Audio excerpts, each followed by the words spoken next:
We would love for there to be an Iran that's not governed by radical Shia clerics, as I've said myself repeatedly for years, but that's not the objective. The objective of this mission is the destruction of their ballistic missile capabilities. Menteri Luar Negeri Amerika Serikat Marco Rubio membeberkan serangan AS ke Iran bukan semata-mata untuk perubahan rezim. Serangan Israel dan AS pada Sabtu 28 Februari lalu telah memporak-porandakan Iran. Serangan balik Iran pun kian membuat titik konflik Timur Tengah kian mendidih. Lantas, mengapa AS memutuskan melancarkan serangan ke Iran?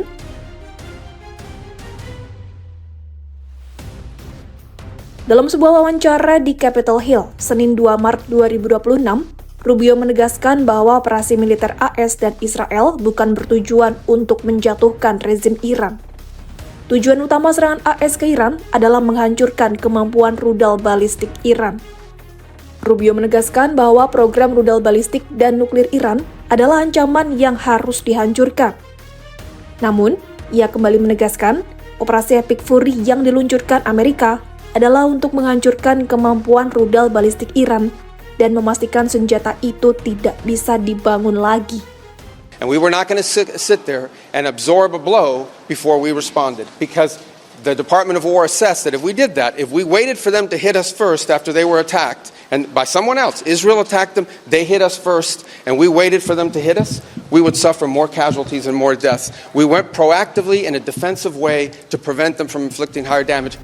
Meski pada akhirnya serangan itu menewaskan pemimpin tertinggi Iran, Ayatollah Ali Khamenei, Rubio juga mengatakan bahwa AS berharap Iran tidak dipimpin oleh ulama Syiah radikal. We would love for there to be an Iran that's not governed by radical Shia clerics, as I've said myself repeatedly for years. The leadership of that country does not reflect the people of Iran, and I think that's been pretty apparent in the protests that you've seen.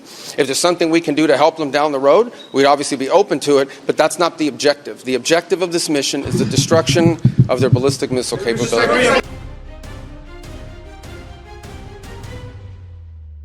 Tak hanya itu, Rubio juga menjelaskan alasan dibalik serangan preemptif atau pendahuluan yang dilancarkan sekutunya Israel. Mengutip The Times of Israel Selasa 3 Maret 2026, Rubio mengungkapkan bahwa serangan diluncurkan karena adanya laporan intelijen.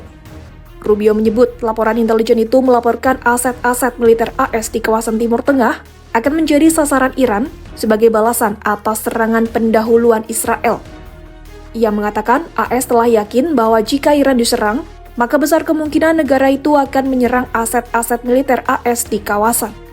Rubio menegaskan serangan itu dilakukan untuk meminimalisir korban dari pihak Amerika.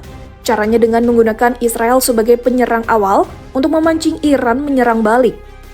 Menurutnya, jika Washington menunggu Iran menyerang pihaknya terlebih dahulu, maka AS akan menderita lebih banyak. Ia menegaskan bahwa bagaimanapun, operasi AS terhadap Iran harus dilakukan. The objectives of this operation are to destroy their ballistic missile capability and make sure they can't rebuild it, and make sure that they can't hide behind that to have a nuclear program. That's the objective of the mission. Selain itu, Rubio mengungkapkan serangan dalam waktu ini sangat penting, karena Iran dalam waktu sekitar 1 tahun atau bahkan setengah tahun lagi diprediksi akan melewati garis kekebalannya. Itu artinya, Iran akan memiliki rudal jarak pendek hingga drone yang sangat banyak. Menurutnya, hal itu dapat membahayakan seluruh dunia. Maluais itu menyatakan, misi dan fokus AS adalah menghancurkan rudal dan kemampuan Teheran untuk memproduksinya, serta kemampuan Angkatan Laut Iran.